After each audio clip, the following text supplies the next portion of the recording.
you experiencing pain in your shoulder with going over your head or reaching behind your back?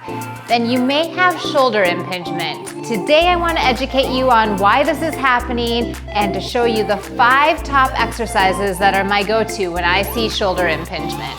If living free of pain equates to a better life for you, keep watching and find out what you can do to live your best life.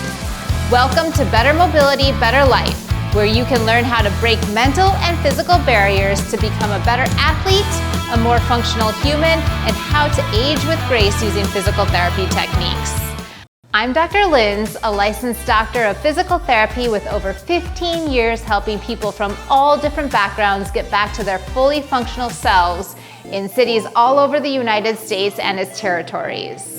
In this episode, I'm going to explain what shoulder impingement is and also go over 5 different exercises to increase your range of motion.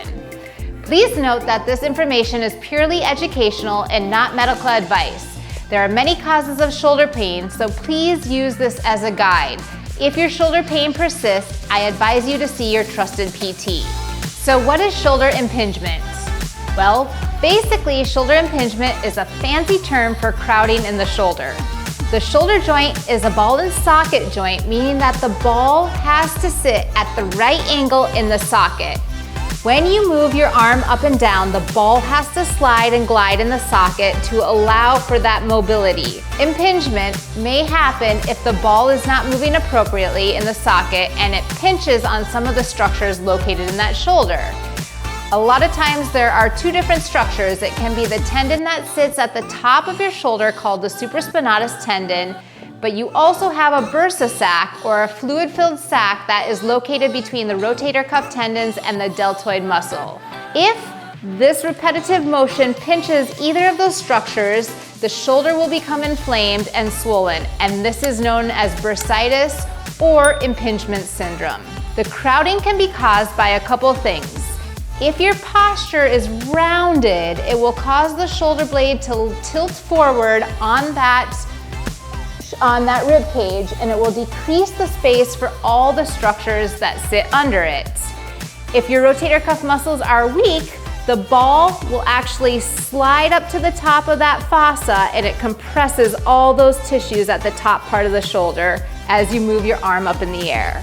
There are a couple ways that you can test to see if you actually have shoulder impingement. And one way to do this is to put your hand of the painful shoulder on your opposite shoulder and lift the elbow up in the air. If you start to feel pain, that often indicates that those tissues are being compressed and you have impingement.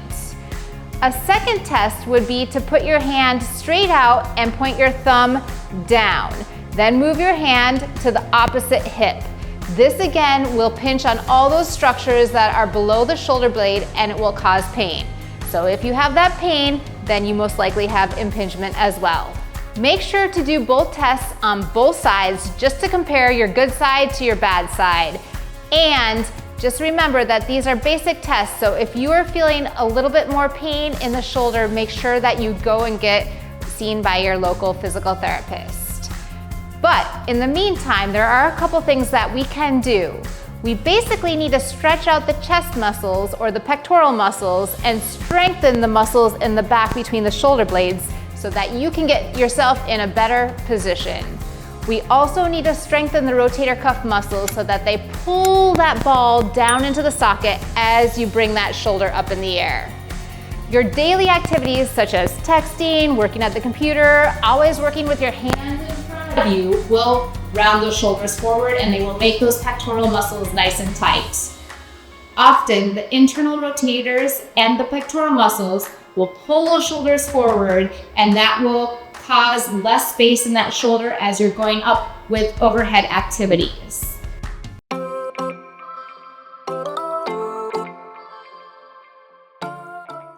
For our next stretch, we're going to do a pec stretch on the wall. So we got out of the office a little bit. We're on the beautiful beaches of St. Croix in the US Virgin Islands. And I have here a pole, but if you have a wall or a door frame at home, that works. And what you're gonna do is you're going to place your arm up on that wall, make sure your elbow's at 90 degrees, and you're going to just step forward with the same foot as the arm that you are stretching. You're gonna hold it here for 30 seconds, and then you're gonna step back. So it's really important that when you're stretching, you're putting your weight through that foot and keeping your abs engaged. That way you're not creating any more twisting in the low back, and you're not really putting a lot of stress through that shoulder joint. If you want a little extra stretch, what you can do is you can hold the bony part of your shoulder here and just rotate away from that wall, and you should feel more of a stretch in that pectoral tissue. Our next exercise is ball on the wall, and this is a good exercise to stretch out your shoulders and your mid-back. So I have here a post, but you would have a wall at home that you would use, and you'd place your Swiss ball right on that wall. What you're gonna do is you're gonna walk that ball up, and then you're going to take a nice step forward.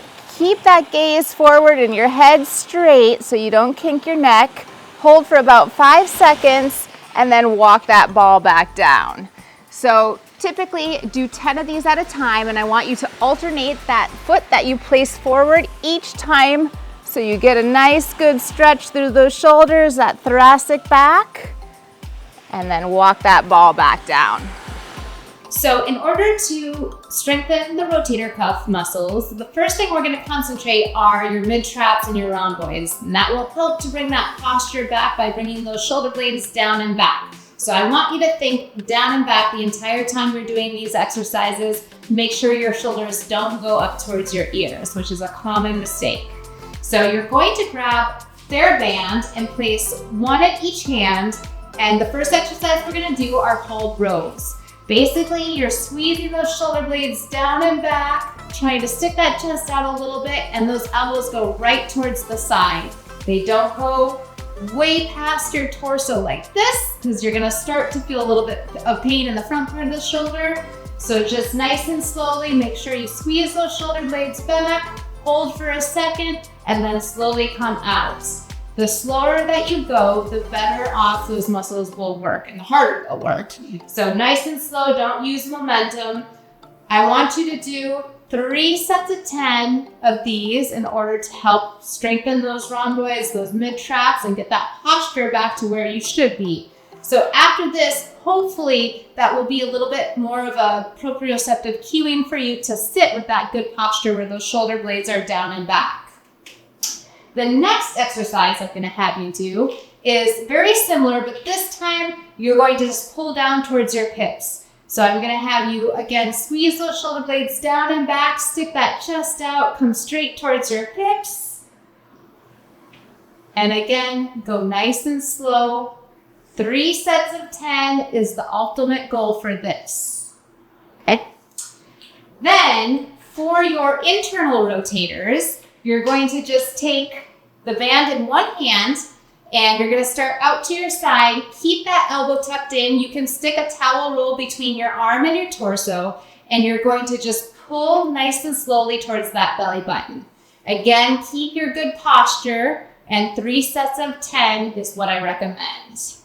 This will get the internal rotators nice and strong for that rotator cuff, for all those rotator cuff muscles. Then the next exercise I'm gonna have you do is for your external rotators, and these usually are pretty weak in anybody's rotator cuff. So they're very, very important. Again, don't discard the internal rotators, the ones that we just did, but this you'll often have to use less resistance because you'll have weaker muscles. So start in that neutral position with your elbow at 90 degrees, and you're just going to extend out. Again, keep that shoulder blade down and back. Don't let it creep up. Don't let that shoulder go forward. So slow and controlled as you do this. If you find your elbow is starting to come away from your torso, take a towel roll and just stick it right there so that you keep that arm down. And again, if you can do 3 sets of 10, that will help. Take rest breaks with this one because you'll really start to feel that muscle fatigue. If you don't have a Theraband, then some additional exercises that you can do, most likely on the side of your bed, require you to be on your stomach. So this is the position that you'd be on with the affected shoulder hanging over the side of the bed. I'm gonna show you first without weights, but if this gets too easy, you could use a water bottle or a light weight. And the first exercise is just like the pull downs we did in standing, but this time you're just gonna come straight back into that shoulder extension, and I want you to concentrate on moving that shoulder blade down and back, and again, don't let it come up to your ear, and then slowly lower down. So if you do 3 sets of 10 with this, you should get pretty fatigued, but if that feels too easy for you, you can grab a light weight, you can grab a water bottle, something to give you a little bit of resistance, and then same thing, coming straight down towards your side, and then back down towards the floor. Again, don't use momentum. I want you to do this nice, slow, and controlled. And 3 sets of 10 at the ideal resistance for your shoulder. The next exercise, again, we can mock what we did in the standing position. We can do prone rows. So in that same position, this time, you're going just to come up towards your torso with that elbow and squeeze that shoulder blade down and back. So make sure that your shoulder is not coming up towards that ear, down and back. And again, 3 sets of 10 with this exercise. If the weight's too much, just use nothing in your hand. Okay. The next exercise that you can work on are called prone W's. So for this, if this is okay for your shoulder, it's not causing too much pain, you're just going to come up and squeeze those shoulder blades down and back.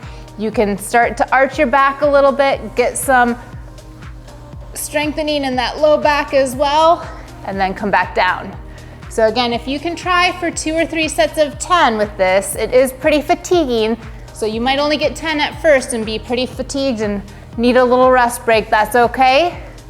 But this will again help to strengthen the rhomboids, the mid traps, the lower traps, all those good postural muscles for you. In order to strengthen the external rotators, like we did in the standing position with that Theraband, you can replicate that by getting on your side. And again, if you want to use a little bit of a weight, you can.